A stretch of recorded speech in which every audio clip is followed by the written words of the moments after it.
பஞ்சமா பாதங்க அஞ்சாம செய்கிறவங்க இந்த செவ்வாடைய போட்டா உங்க மனசுக்குள்ள இருக்கிற மிருக குணங்களை வெளிப்பட்டு வந்து உங்களையே அழிச்சிடும். ஜாக்கிரதை.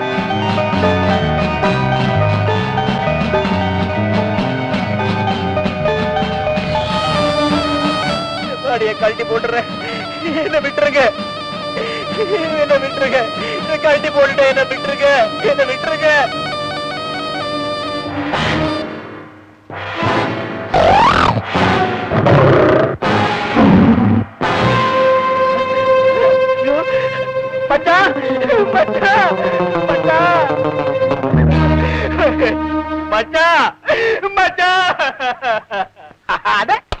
அவசரம் கொடுக்கடா. எங்கடா அந்த சகப்பு ட்ரெஸ்லாம்? அந்த செவ்வாடியில ஏதோ விஷயம் இருக்குதப்பா. அந்த வேஷத்தை போட போய் என் உயிருக்கே ஆபத்தா போச்சு. இந்த நிலைமையில யார் வந்து சேர்ந்திருக்கிறேன். இதுவே என் பாட்ட முப்பாட்ட செஞ்ச புண்ணியா. பக்கத்துல வா. ஏன் வா வாய ஊது.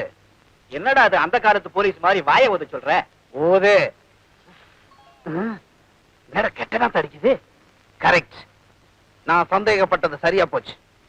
நேத்து உள்ள போட்டது இன்னும் வேலை செய்யுது. மச்சான், மருவத்தூர் பக்தர்கள் போடுற சகப்பு ட்ரெஸ் போட்டு போறமே, நமக்கு ஏதாவது ஆயிடுமோங்கிற பயத்துல பிராண்டிய போட்டிருப்ப. அந்த மன பிராந்தியில உனக்கு ஏதோ ஆபத்து வந்த மாதிரியும் அதுல இருந்து நீ தப்பிச்ச மாதிரியும் தெரியுதுடா.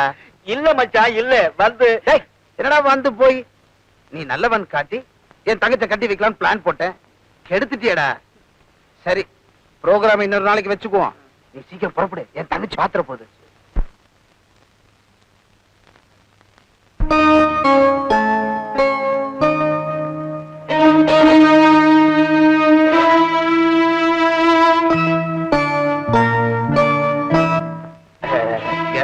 காயத்ரி, நீ இங்க இருக்க? நான் எங்க இருந்தா என்ன? எங்கும் நிறைஞ்சிருக்கிற அந்த மேல்மருவத்தூர் தாய் நடக்கிற நியாய அநியாயங்களை பாத்துக்கிட்டு தானே இருக்கா. ஒரு புரோக்கர் தான் பொய் சொல்லி மாப்பிள்ளைய கூட்டிட்டு வருவார்னு கேள்விப்பட்டிருக்கேன். ஆனா அந்த காரியத்தை ஒரு அண்ணனே பண்ற துர்பாகியம் ஏற்படும்னு நான் எதிர்பார்க்கவே இல்லை. நீங்க 1000 தான் தப்பான திட்டங்கள் போட்டாலும் அந்த மேல்மருவத்தூர் தாய் எனக்கு ஒரு சரியான வாழ்க்கையை அமைச்சு கொடுப்பா. இது நிச்சயம். மச்சா, என் வேஷம் கலைஞ்சு போச்சே. எப்படி உன் தங்கச்சி நான் கல்யாணம் பண்ணிக்க முடியும்? டேய், 1000 பொய் சொல்லி ஒரு கல்யாணத்தை பண்ணுன்னு சொல்லுவாங்க. இப்ப ஒரு பொய் தானே சொல்லியிருக்கோம். இன்னும் மீதி 999 பொய் இருக்குடா. முயற்சி பண்ணுவோம். இது என்ன சிரிப்பா?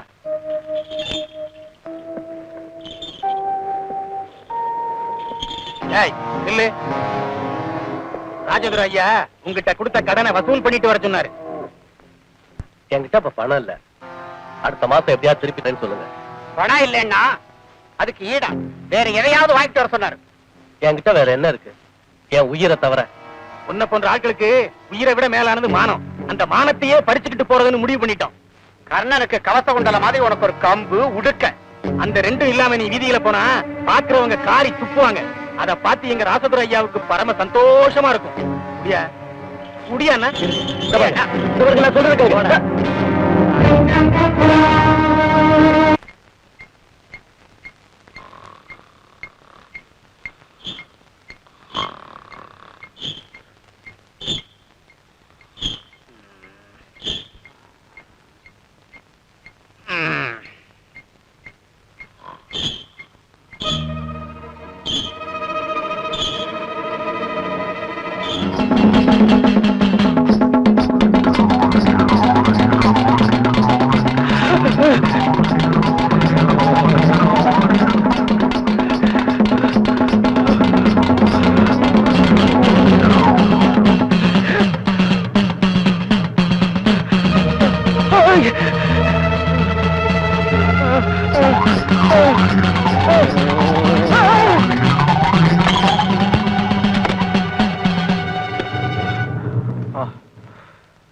கம்பு நடந்து வருது, உடுக்க பறந்து வருது. ஏன் இப்படி உளர்ற? கம்பு உடுக்கையும் அப்படியே தான் இருக்கு. ஐயோ, நான் பார்க்க மாட்டேன். சரியா பாரு. ஆமா, எல்லாம் வச்சிடத்துல இருக்கு. நான் படிக்கட்டுல இருந்து விழுவுல, படுக்கையில இருந்து விழுந்திருக்க, ஒரே குழப்பமா இருக்கு. பாவம் அந்த மாரிமுத்து இதை நம்பித்தான் பொழப்பையே நடத்திட்டு இருந்தாரு. அதை பறிச்சுட்டு வந்து அவர் பொழப்பையும் கெடுத்த. அவர் மேல்மருவத்தூர் பக்தராச்சே, அந்த அம்மா உன்னை சும்மா விடுமா? அதான் கனவுல வந்து பயமுறுத்தி இருக்கா. அட நீ வேற, மருவத்தூர் அம்மான்னு கனவோட மோசமா பயமுறுத்துற. முதல்ல நான் தூக்கி வெளியே போடு, அப்பதான் நான் நிம்மதியா தூங்க முடியும். நீ கவலைப்படாத, அதை எங்க சேர்க்கணுமோ அங்க கொண்டு போய் சேர்த்துடுறேன். உங்க அண்ணன் செஞ்ச தப்புக்கு நீங்க வந்து ஏங்க அப்படி மன்னிப்பு கேட்கணும்? யார் வச்ச தீயா இருந்தா என்னங்க, அணைக்க வேண்டியது நம்ம கடமை தானே. ஒரு பொறுப்பில்லாத அண்ணனுக்கு தங்கச்சியா பிறந்த பாவத்துக்கு நான் இப்படி எல்லாம் தான் பிராயச்சித்தை தேடிக்க வேண்டியிருக்கு. ஒரு மோசமான அண்ணனை கொடுத்து தண்டிச்ச அந்த கடவுள் உங்களுக்கு ஒரு நல்ல புருஷனை கொடுக்கணும். அதனால உங்க எதிர்காலம் ரொம்ப சந்தோஷமா இருக்கணும். அதான் என்னுடைய ஆசை. உங்களை ஆறுதல் படுத்தணும்னு வந்தேன். உங்க ஆசீர்வாதத்தோடு போறேன். வரேங்க. பாவம், நல்லா இருந்த மனுஷன் திடீர்னு இப்படி காலமாயிட்டாரே. இவன் கெட்ட நேரம் மிராஸ்தார் ராஜவர்கிட்ட போய் கடன் வாங்கியிருக்கான். அவன் என்ன செய்வானோங்கிற பயத்திலேயே செத்துட்டான். ஐயா பாவம். என்னடா மந்திரி வீட்டுக்கு முன்னாடி நிக்கிற மாதிரி கூட்டமா நிக்கிறீங்க? எவனாவது ஓசியில சோறு போடுறானா? ஐயா, மாணிக்க மாரடைப்புனால திடீர்னு செத்துட்டாருங்க. மாணிக்கம் செத்துட்டானா? என்கிட்ட சொல்லவே இல்லையே. மாணிக்கம் ராஜா என்ன உண்மையிலே செத்துட்டானா இல்ல தம் கட்டி இருக்கானா? உண்மையா தாங்க. அட பாவி, வாங்கின கடனை திருப்பி கொடுக்காம உன்னை யாரா சாவ சொன்னது? டேய், ஒரு ரூபாய் இந்த பாடியை டச் பண்ண கூடாது. இப்படியே அனாதை புணமா கிடந்து அழுவட்டும். இந்த ஊர்க்கார பயலுகளுக்கு இது ஒரு பாடமா இருக்கட்டும். வாங்கின கடனை திருப்பி கொடுக்காம செத்தா எல்லா பயலுக்கும் இதே நிலைமை தான்டா. போங்கடா. என்னடா போஸ்ட் கொடுக்குறீங்க? போங்கடா. கடனை திருப்பி கொடுக்காம நக்கலா சிரிச்சுக்கிட்டே செத்துருக்காண்டா. அவடா வட்டியாவது திரட்ட.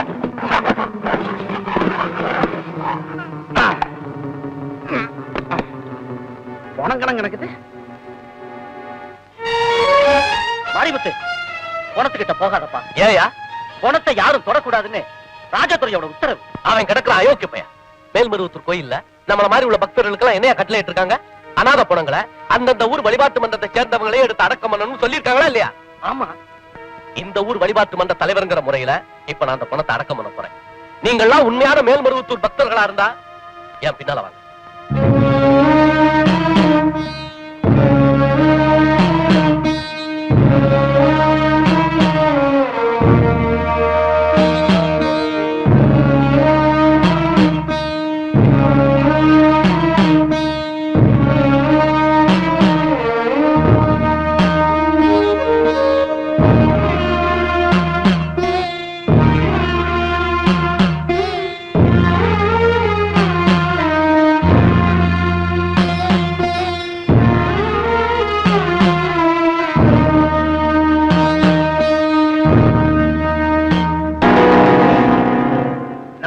சொன்னதுக்கு அப்புறமும் அந்த அநாத பணத்தை அடக்கம் பண்ற தைரியம் இந்த ஊர்க்கார பயல்களுக்கு எப்படா வந்தது?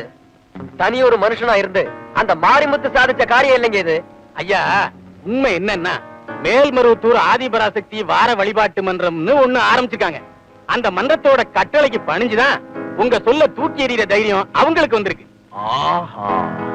மேல்மருவத்தூர் அற்புதங்கள் சொல்றாங்களே, இது ஒண்ணுதானா இல்ல ஒண்ணு இருக்கா?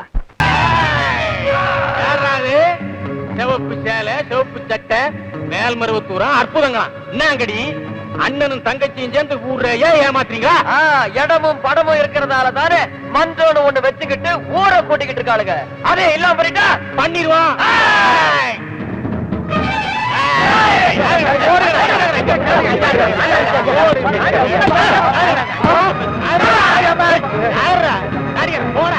சொல்றது கிடைக்கும்.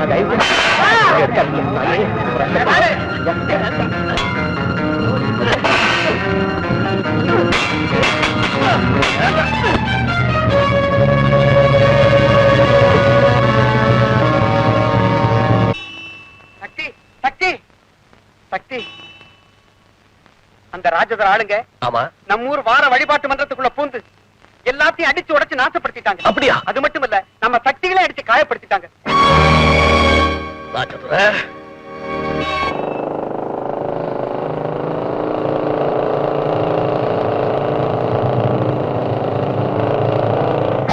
என்ன நெஞ்செழுத்த இருந்தா 2 பொறுக்கி பசங்களை அனுப்பிச்சு அந்த புனிதமான வழிபாட்டு மன்றத்தை நாசப்படுத்தி இருப்பேன்.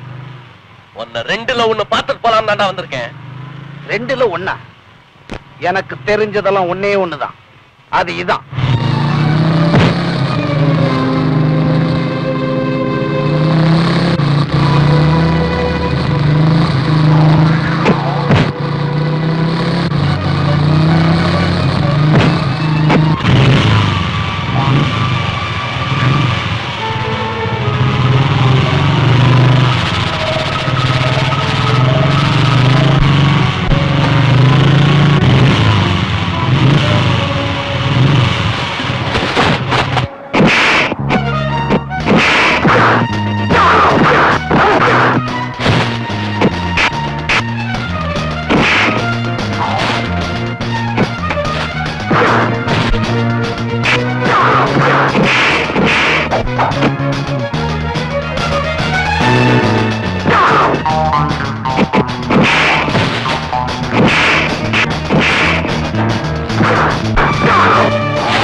ஏண்டா, ஆட்டை கடிச்சு மாட்டை கடிச்சு கடைசியில ஆளையே கடிச்ச கதை தெரியுமாடா உனக்கு?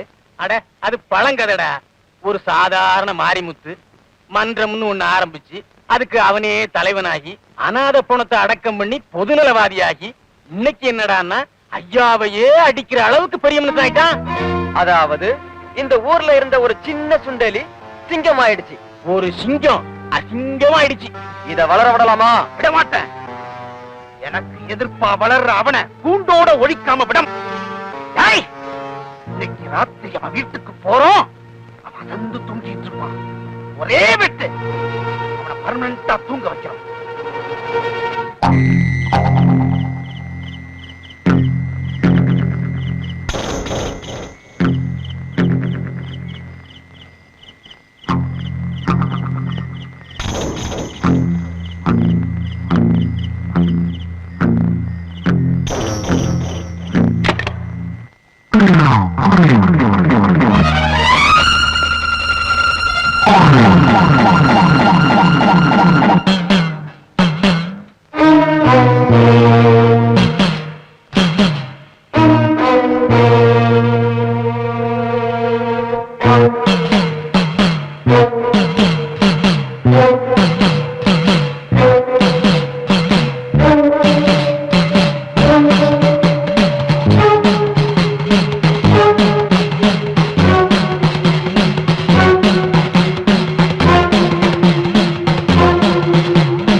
ஊர் ரொம்ப கெட்டு போச்சியா? ஏய்யா, எவனும் ஓச்சியில பீடி தர மாட்டேன்ட்டானா? யோ பரதேசி, நான் பெரிய விஷயத்தை பத்தி பேசுறேன், நீ பீடியை பத்தி பேசுறிய. அப்படி என்னங்க காலங்காத்தால பெரிய விஷயத்தை சொல்றீங்க? ஊர்காவல் பாக்குறான மாரிமுத்து அவன் ராஸ்தா ராஜதரோட தங்கச்சிய ராவோட ராவா கடத்திட்டு வந்து கல்யாணம் பண்ணிட்டான்யா. ஆமாய்யா, எனக்கு கமிஷன் கிடைக்காம போச்சுங்கிற ஆத்திரத்துல சொல்லல. இந்த எரியிற கற்பூரத்து மேல ஆணையா சொல்றேன். அந்த மாரிமுத்து வசியம் பண்ணி வசதியான வீட்டு பொண்ண தள்ளிட்டு வந்துட்டாயா. நீங்க 1000 தான் சொல்லுங்க, நான் நம்ப மாட்டேன். மாரிமுத்து இருக்கானே, அவன் யார்? ஆதிபராசக்தி இருக்காளே மேல்மருவத்தூர்ல, அவளுடைய பக்தன். அவனாவது ஒரு பொண்ணை வசியப்படுத்தி கல்யாணம் பண்ணிக்கிறதாவது நான் நம்ப மாட்டேயா. அவனுடைய திருமணத்துக்கு பின்னால ஏதோ ஒரு நியாயம் அடங்கி இருக்கணும். விடமாட்டேன். எனக்கு எதிர்ப்பா வளர்ற அவனை கூண்டோட ஒழிக்காம விட மாட்டேன். இன்னைக்கு ராத்திரி அவன் வீட்டுக்கு போறோம். அவன் அசந்து தூங்கிட்டு இருப்பான். ஒரே வெட்டு அவனை பர்மனண்டா தூங்க வைக்கிறோம்.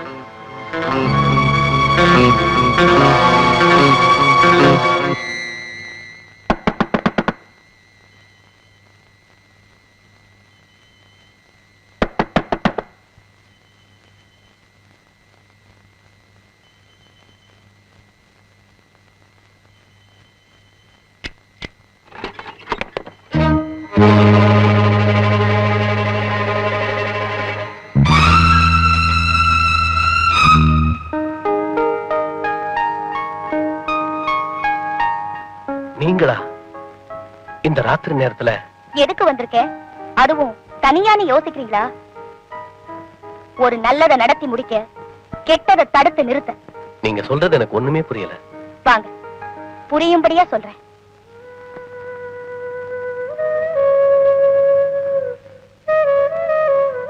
இந்த மருவத்தூர் தாயோட அருள் வாக்குத்தானே நம்ம போல பக்தர்களுக்கெல்லாம் உயிர் மூச்சு. அதை நிறைவேற்றுறது தானே நம்ம முதல் கடமை. சத்தியமான வார்த்தை. அந்த சத்திய வாக்கை நிறைவேற்றுறதுக்காகத்தான் நான் இங்க வந்திருக்கேன். இந்த ராத்திரி நேரத்துல ஒரு பக்தரான உங்க வீட்டுல என் கல்யாணம் நடக்கணுங்கிறது அம்மாவோட அருள் வாக்கு. நம்ப முடியலையா? நம்ப முடியாத எத்தனையோ அற்புதங்களை தினம் தினம் நடத்தி காட்டுறவதா அந்த மேல்மருவத்தூர் தாய். தயவு செஞ்சு ஏன் எதுக்குன்னு காரணம் கேட்காம அந்த அன்னையோட உத்தரவுப்படி என் கழுத்துல தாலியை கட்டி என்ன உங்க மனைவியா ஏத்துக்கணும். உங்களுக்கு என்ன பைத்தியமா பிடிச்சிருக்கு? பாசமும் பக்தியும் ஒரு வகை பைத்தியம் தான். நீங்க ஒரு உண்மையான செவ்வாட தொண்டங்கிறது நிச்சயம்னா, இந்த மேல்மருவத்தூர் தாயோட பிள்ளைங்கிறது சத்தியம்னா, இந்த புனிதமான மாங்கல்யத்தை இப்ப நீங்க என் கழுத்துல கட்டியே தீரணும். இந்த மேல்மருவத்தூர் தாய் மேல ஆணை.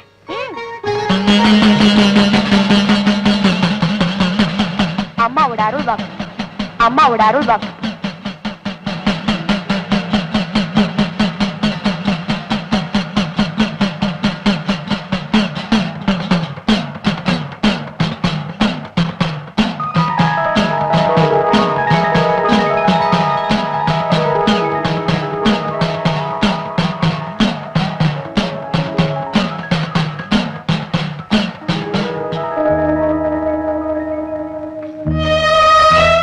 என் உயிரை காப்பாத்துறதுக்காக உன் வாழ்க்கைய பணைய வச்சது எந்த வகையிலும் நியாயம் இல்ல.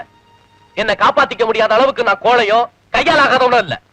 கண்ணெதிரில் ஒரு ஆபத்துல இருந்து யாராலையும் காப்பாத்திக்க முடியும். ஆனா இது தந்திரமா முதுகுக்கு பின்னாடி வச்ச குறி. அதை தடுக்க எனக்கு வேற வழியே தெரியல. அப்ப உன் கழுத்துல உள்ள தாலி என் உயிருக்காக போடப்பட்ட வேலி, அப்படித்தானே? அடிப்படை அதுவாவே இருக்கலாம். ஆனா நீங்க இந்த மாங்கல்யத்தை என் கழுத்துல கட்டின உடனே உங்களை என் மனசார என் புருஷனா ஏத்துக்கிட்டேன். ஆமா, தண்ணியில விழுந்தவனை காப்பாத்த நீச்சல் தெரியாதவன் கூச்ச கதை இது. ஒரு பணக்காரியை கடத்திட்டு வந்து தந்திரமா தாலி கட்டின கெட்ட பேரு எனக்கு, முட்டாள்தனமா ஒரு ஏழைக்கு வாழ்க்கப்பட்ட கேவலம் உனக்கு. இதனால நம்ம ரெண்டு பேருக்குமே நிம்மதி ஏற்படும் எனக்கு தோணல. தயவு செஞ்சு அப்படியெல்லாம் நினைக்காதீங்க.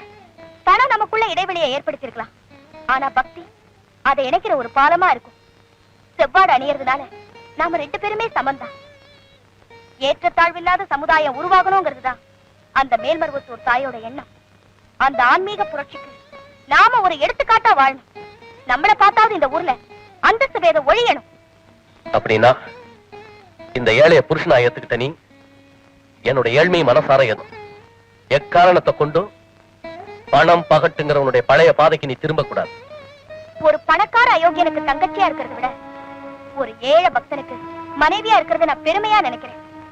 வறுமைக்கு பயந்து அந்த பெருமையை ஒரு காலம் நான் உதறிட்டு போக மாட்டேன். இது சத்தியம்.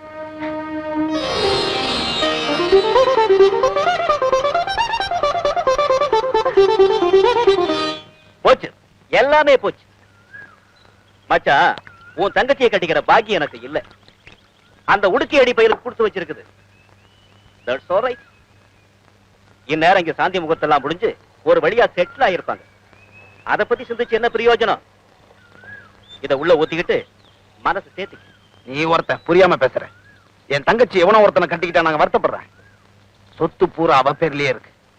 நாளைக்கு சட்டப்படி சொத்து வேணும் கேட்டா நான் நடுத்தூர்ல நிக்க வேண்டி இருக்கும். சொத்துல வந்த சோகம் தானா? நான் பாசத்துல வந்த பரிதவிப்போன்னு நினைச்சேன். இல்லன்னா வெற்றத்துக்காக போனா அவனை சும்மா விட்டுருப்பனா?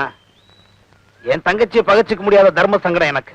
மச்சான், மனசை தளர விட்டுறாதே. இப்பதான் நீ ஸ்டடியா இருக்க வேண்டிய நேரம். இம்மீடியட்டா நீ பண்ண வேண்டியது உன் தங்கச்சிய தந்திரமா புருஷங்கிட்ட இருந்து பிரிக்கணும். அப்புறம் பலபந்தமா நீ அவளுக்கு மறு கல்யாணம் பண்ணி வைக்கணும். மறு கல்யாணமா? அவளை யாரா கல்யாணம் பண்ணிக்குவாங்க? ஏன் நான் இல்ல? இப்பவும் உன் தங்கச்சி மேல நான் உயிரையே வச்சிருக்கேன். ஆசைப்பட்டவளை அடையணும், அதுதான் என் பாலிசி. இப்படி பாலிசியோட அலையிற தங்கமான மாப்பிளைய விட்டுட்டு பாலிசியே இல்லாத பரதேசி பயல கட்டிக்கிட்டாலே என் தங்கச்சி. சரி, பத்திரத்தை மாத்தி எழுதிட்டா பாத்தியம் வந்துட போகுது.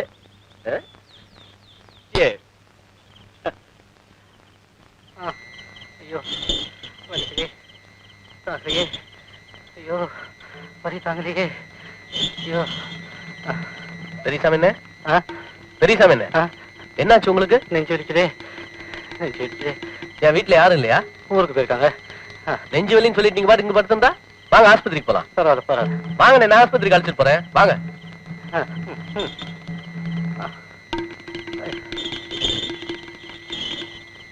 ஜாக்கி கொண்டா. டேய், நம்ம மாரிமுத்து இல்ல பெரியசாமி கூட்டிக்கிட்டு டவுன் ஆஸ்பத்திரி போய்கிட்டு இருக்கா. அப்படியா? அப்ப இன்னைக்கு ஊருக்கு அவருக்கு அமையல. சபாஷ், ரொம்ப நாளா கோயில் நல்ல கொள்ளடிக்கணும் திட்டம் போட்டுட்டு இருந்தோம்ல, அதுக்கு இது சரியான நேரம். இப்படியே பேசிட்டு இருந்தா நேரம் போவோம். வாங்கடா போகலாம். வாங்கடா.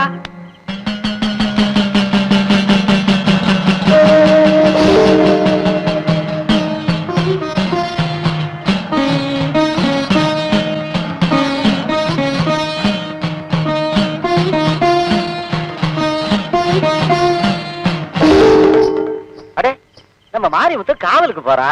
போட்டும் போட்டும். அவ்வா.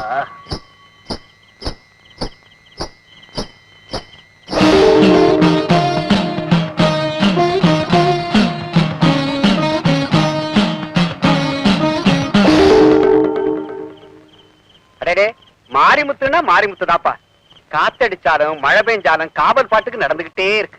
நான் காவல் இருக்கேங்கிற நம்பிக்கையில தான் அந்த ஊரே உறங்கிட்டு இருக்கு. அந்த நம்பிக்கையை காப்பாற்ற வேண்டியது என் கடமை இல்லையா? உண்மைதான். இந்த ஊரை பொறுத்த வரைக்கும் நீ ஒரு காவல் தெய்வம்.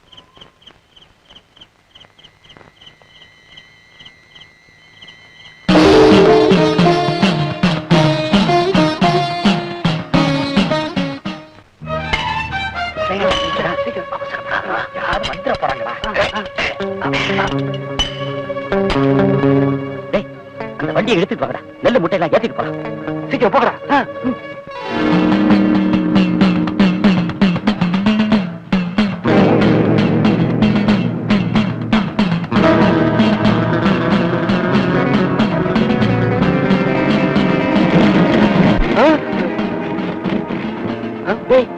என்னடா வண்டி தானா வருது? ஆமா.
நான் காவலுக்கு இருக்கிற வரைக்கும் ஒரு துரும்ப கூட திருட முடியாது.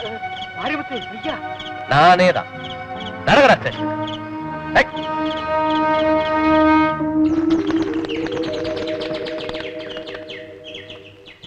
ஐயா, மாரிமுத்து வந்துட்டாருங்க. அப்படியா? அடா மொல்ட்ட. மாரிமுத்து மாரிமுத்து மாரிமுத்து மாரிமுத்து மாரிமுத்து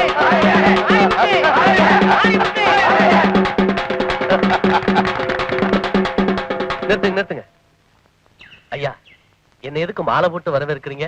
அப்படி என்ன நான் பெரிய காரியத்தை செஞ்சுட்டேன்? பாத்தீங்களா ஐயா, தன்னடக்கத்தை பாத்தீங்களா? அவன் புகழ தேடி கடையில தொங்குற மாலையில எல்லாம் கழுத்த விடுறான். சொந்த செலவுல சோடா வாங்கி கொடுத்து மேடை போட்டு பேசுறான். ஆனா இவ்வளவு பெரிய காரியத்தை செஞ்சுட்டு இந்த புள்ள எவ்வளவு அடக்கமா இருக்குது பாத்தியா? இந்த புள்ள இந்த கிராமத்துல இருக்கிறதுனாலதான் எங்க திரும்பினாலும் பச்சை பசேல்னு இருக்குது. காலம் தவறாம மழை பெய்யுது இல்ல, எல்லாம் அவசக்திப்பா. எப்பா மாரிமுத்து, நேத்து ராத்திரி நீ ஒத்த ஆளு 4 திருடன்களோட சண்டை போட்டு அவங்கள போலீஸ்ல ஒப்படைச்சியாமே. ஒரு சின்ன குரல் கொடுத்திருந்தா நாங்களும் உதவிக்கு வந்திருக்க மாட்டோமா? ஐயா, என்ன சொல்றீங்க? நான் திருடனை பிடிச்சனா? நீங்க சொல்றது எனக்கு ஒண்ணுமே புரியல. நேற்று ராத்திரி பெரிய சாமியனுக்கு திடீர்னு உடம்பு சரியில்லாம போச்சு. அவரை கூட்டிட்டு போய் டவுன் ஆஸ்பத்திரியில சேர்த்துட்டு இப்பதான் வர்றேன். மாரிமுத்து, நீ என்ன சொல்ற? உங்களுக்கு என் மேல நம்பிக்கை இல்லைன்னா நேரா டவுனுக்கு போய் பெரிய சாமியனை கேளுங்க. மாரிமுத்து, நேத்து நீ ஊர்காவல் பண்ணதுக்கும் 4 பேரை போலீஸ் ஸ்டேஷன்ல ஒப்படைச்சதுக்கும் கண்கண்ட சாட்சி இருக்கு. நீ ஆஸ்பத்திரிக்கு தான் போனேன்றது உண்மைன்னா அப்ப உன்னுடைய உருவத்துல நேத்து ஊர்காவல் பண்ணது யாரியா?